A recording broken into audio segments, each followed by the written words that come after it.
last time you were on, you hadn't yet announced your candidacy for Congress in Texas. How is that going? I might move there just to vote for you. Shockingly well, I might accidentally have a job. So it's been interesting. So we were already obviously in the preparation stages for a long time before this. So I was tempted to tease something on the last PK, but I couldn't say anything. Yeah, I would have gotten yelled at, but no, it's actually been incredible. So it's kind of, I got to that point where, with YouTube and everything, I got to the point where I considered, hey, I basically, in my eyes, have won the game of life. Like, I don't have to really do anything I don't want to do anymore. And I just keep doing this because, it's a good business thing. And it's, and I genuinely enjoy doing it, But now I'm like, okay, now I can do some side quests of things that I actually think are important. And so I'm kind of in side quest mode. So I won my boxing match, and then now I'm doing this other thing. Which so wait, what office are you running for exactly? So U.S. Federal Congress District 23. Shit. So this is real deal. This is U.S. Federal Congress. Yeah. So my current opponent is Tony Gonzalez, who just kind of a really, really, well, I could say it here on the show. Nobody's going to get mad. Limp dick Republican. What a bitch. I hate that guy. This is the first I've heard of him. That guy's ugly. He's ugly, and he also he looks like a lesbian gym coach. But he doesn't really in Texas. Yeah, I've heard he fucks women, so he's guilty. Allegedly. But he voted for gun control, which is an immediate way to piss me off. But he just has a bunch of other bad votes. Wait, there's a Republican in Texas running under gun. What gun control did he vote for? Yeah, it was the Bipartisan Safer Communities Act. Who basically did a bunch of like red flag laws and stuff like that after Uvalde. Yeah. He was like one of 10 or 15 Republicans who voted for it. So bipartisan, but so we see how well those work. Yeah, get the hell out. Get that guy out of here. We just had a perfect case study of the red flag law at work, right? Which one? The main one. What do you mean? The one with the manhunt last week? Yeah. Oh, yeah. So that guy, the guy tries to check himself in. To be fair, which one indeed? I don't know, they blend together. The one in Maine, I guess there were a lot of red flags. You really got to do something to stand out these days in the shooting game. Yeah. What's the most? What are the memorable ones? What are the Vegas? Vegas is number one by far. So memorable because they never revisited it. It's just like, man, that's crazy. That guy carried 30,000 pounds of guns and then fired them with all 10 hands. They've got the video of the. I will say, so there's a lot of sketchy shit on that shooting, but I will say that they did have the videos of and it's a little creepy, of the bellhop is helping him carry these multiple carriages full of guns, like just gun cases and everything up to his room. Like, you can't see their guns, obviously, but they're probably used to SHOT Show, though. They wouldn't even whatever. And the rules changed significantly after that about like guns and hotels and everything in Vegas. So I mean, obviously, but that was wild. That was the one shooting that I woke up the next day and I was like, this might be the big one. Is there a committee you're hoping for if you win? We're still looking into it right now. Really, okay. I'm also going to be so we're getting to that point where we're looking into specific committees and whatnot. But there's about that. Do you know who Jeff Jackson is? Do you know that name? He's a North Carolina guy who has the job you're running for, but in North Carolina. Yeah, and you might recognize him because he's like a TikTok star, but he's not a joke. It's just the platform he uses to do his little 2-minute videos on what's happening. And it's this he's a Democrat, but he comes across as unbiased to me anyway. And he just speaks really soberly about what's going on, what it's really like to do this job. If you haven't seen it, you might even get some insight from him and perspective. I'd love to take a look. But I had a point. He talked about the UFO stuff, which was pretty interesting. And he talked about the huge difference between the representatives when they're on camera and when they're off camera. Off camera, they can be pretty sane and smarter than you'd think. Right. And on camera, they're playing a character. They're actors.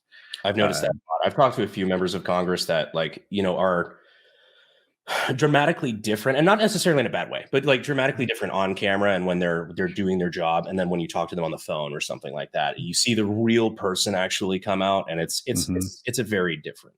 I remember where I was going. He explained the committee assignments, and he's like, well, so I'm a freshman. I'm not going to get the most plum committee assignments, but they look at it. I asked for this or that. And because I had a military background, they thought I would be a good fit for this one here. So I wonder what they'll look at with your background and be like, oh, this guy'd be perfect for this. Also, kind of crazy. Something I didn't know until fairly recently. I'm learning a lot about how the inner, deeper politics works. Mm-hmm. Not all of it good. In fact, most of it not. Mm-hmm. But surprise, surprise.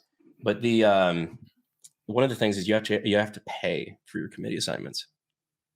I had never heard that before. Yeah, so like there's a different price associated money with each that one. matters, or is it like it's probably not for this and $707 for that? You know? Like $100,000. Oh. What? So something that like you couldn't afford just on the pay of that job. So crazy. That's Yeah. weird, Taylor. It is the pay of the noticing job. shit. Stop doing that. How very Wait. What's your level of confidence on this? I've never heard this before. I think you have to be sponsored for some bit of it. I'm pretty confident. I was just watching a video the other day where it was active, like sitting members of Congress talking about that. And so I think it varies wildly depending on what assignment you're trying to get. I wonder if they waive it and stuff. Like, so here's the thing that I know. When Kevin McCarthy was going through all those votes to get his speakership, this is back in January, committee assignments were a way that he was winning people over. Like, all right, Brandon, you vote for me over, this silly head, and I'll put you on the Judiciary Committee, which is a good one. Yeah. I wonder if he was able to waive fees. I don't know. That's crazy. Here we go. I've got one. It's problems with the committee tax in Congress. Less coveted gavels on the B committees, like the Transportation and Infrastructure Committee, come with a price tag of $875,000. What? Wow. Yeah. So no part of this is just. And organic. you would pay that? Like, I'm gonna have to. So like I said, I've got a couple meetings with some people that have been doing this for a long time, and we're gonna try to figure out like exactly how the system works and how. Yeah. And by that, I wasn't saying would you want to pay that. I was like, the politician pays that personally, or that's like a government collection thing. I believe so, and I think that's why like there's several people that can contribute to that. And that's who do they pay it to? Like, who gets that money? Who's the guy? Like, right? Straight to the president. Nice. Straight to the big guy. Yeah. That's how it works. All starting to make sense now. Yeah, there's a lot of weird like money stuff, and obviously like having to learn all the FEC rules to like basically how to be able to finance your campaign but not go to prison. That's been really cool. I don't think I'd do very well in prison. I'm good. You'd be all right. Oh yeah, you'd do well. Kyle did great. Gun guys, they're very likable, very charismatic. It'd be good. That matters. Yeah. You just have to not shit for 4 weeks, and it's really important to know how to work a firearm in a place where none of them are allowed. I like to imagine that they were waiting for me to poop to rape me, but because I was so constipated, like that whole month went by, and they're just like, he's never met us, man. It's this stubborn before. He knows it's coming. He's Kyle motherfucker. He's just unrapeable. Yeah, I'm letting him go. I'm unrapeable. I'm impressed. Never seen anybody hold a shit for a month. I mean, is part of you? Were you a little insulted? No one tried. Well, I mean, that guy made that comment. I was so scared of that. I was legitimately that. I'm telling you, it was 2 weeks in or whatever, and I had finally relaxed. I was like, this is nothing. I'm going to sit on this bunk and read fucking books for the next whatever, and 6 weeks or whatever was left. And like, no, who cares? And then like 2 weeks in again, this guy's told somebody over there wants to get with you. Oh, that ruined my day. That ruined your day, huh? I was scared. What? For the next 30 minutes, I was anxious. Yes. For the next remainder of my stay. But then Reba came on the white TV. I looked into that. I bet you've never sat on your bunk and waited for your buddy to go take a shower before you could, have you?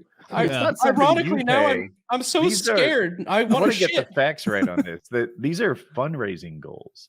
Like that $875,000, that's not something you're supposed to pay. You're supposed to get on the phones and raise that for the party. Right. That's harder. That's difficult. Depends on your network, right? Like depends on what big billionaires you got funding. Yeah, exactly. I'd also like to look into what the fundraising rules are for that, because like for my race in particular, I think it's like unless it goes to the Victory Fund, which is a whole different thing, but like an actual personal donation caps out at $3,300. So to raise $1.2 million that way is incredibly difficult. Yeah. I don't know is that the limit total that you could donate to any political campaign? What when I always make a joke to girls. What I'll say is like, hey, I know I didn't ask, but I didn't think you'd mind. the maximum campaign donation to Donald Trump is $5,000, and I'd already sent that in, so donated in your name. They flip.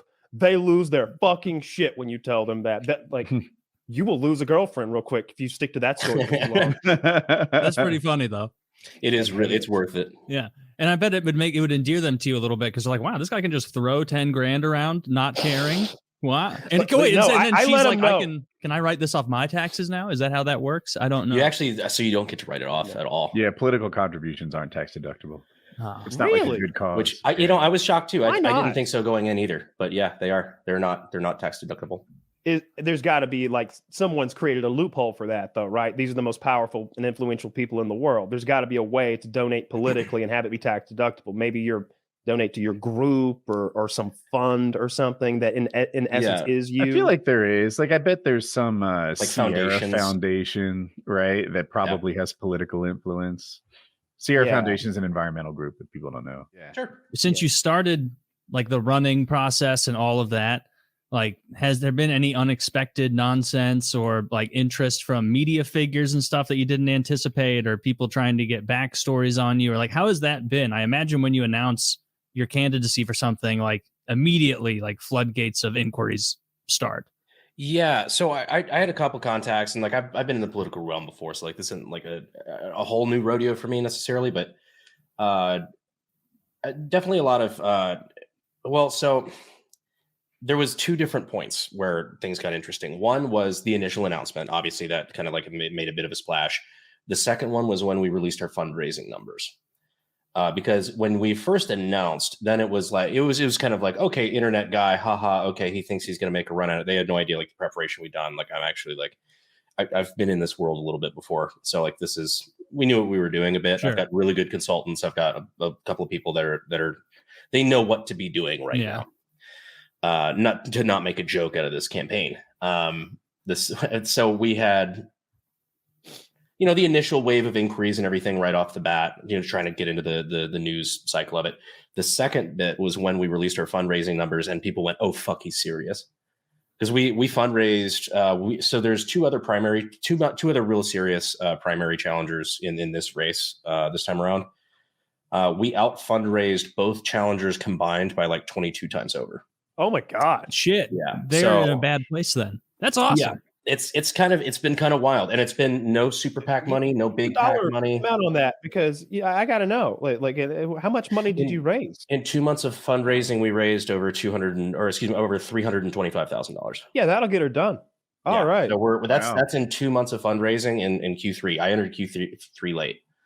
And so that's no super PAC money, no PAC money, no big donors, no nothing. That is all just grassroots. And I'm going to throw in some of my own money as well. Mm-hmm. And so we're making a real serious bid at this. And it was really funny because, well, the one thing I will say, when we first actually announced, Tony Gonzalez had like no social media presence. He would try to post on Twitter or whatever, like once every 2 weeks. And then as soon as they found out, oh God, this social media guy is, oh God, he just announced he's running. All of a sudden he starts posting twice a day and posts a lot like at gun stores. Like, look, I support Second Amendment. Like, no, you don't, fucker. And I've just had people just harassing him. It's been, I just looked him up. This guy looks like a bitch, dude. Yeah. If you and him got into a politics boxing winner take office, I challenged him. Yeah, I said let's do it. I'm like, I'm down. I'll do it for charity. I'll do it for the GOP. I'll box you for the 35th congressional district. Well, and maybe you'll raise enough money to buy your committee seat. Right. I need to get fucking Keem on the phone to zone and everybody. There's some basis for that. Teddy Roosevelt, the great statesman, boxer. So Lincoln, wrestler, but that's close. Lincoln is a Hall of Fame wrestler. Well, and technically, and I did not know before I bought my match. I actually had to get licensed with the Tennessee Boxing Commission. Like, everything was very formal. Like the commission watched us get wrapped up and everything. It was a full thing. That technically counts as a pro boxing record. So technically speaking, I am an undefeated pro boxer. It's a great thing to throw on, behind his congressional campaign. It is. You and Sam Hyde, two undefeated professional boxers. I feel like that's more legitimate than me being a professional dancer. No, I did win a competition. They're technically both true. And like, what is that? Technically true, which is the best kind of true. Yeah. You're undefeated in like YouTube jits though. Of course. Where can everybody go to vote for you? Well, apparently now it's different than usual. Now it's Brandon Herrera for Congress.com is where you can find me.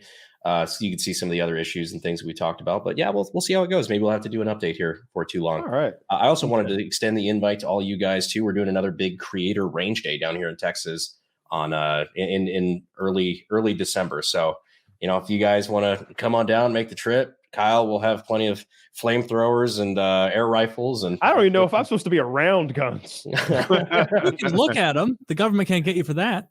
I better revert. Careful. But also, It'll be like, think fast. That's 15 years, boy. But also, if any of you guys would like to come down or do the unsubscribed podcast, we'd be more than happy to have you guys. Cool. Thank you. I'm definitely down. That sounds like fun. Mm-hmm. Awesome. Well, gentlemen, you guys have a good rest of your night. Good luck with trivia, and I will talk to you guys. Good luck with your big moves. I'm impressed. I hope you do great. Very impressed as well. You're going to dominate. Good luck. I appreciate it, guys. We'll see you around.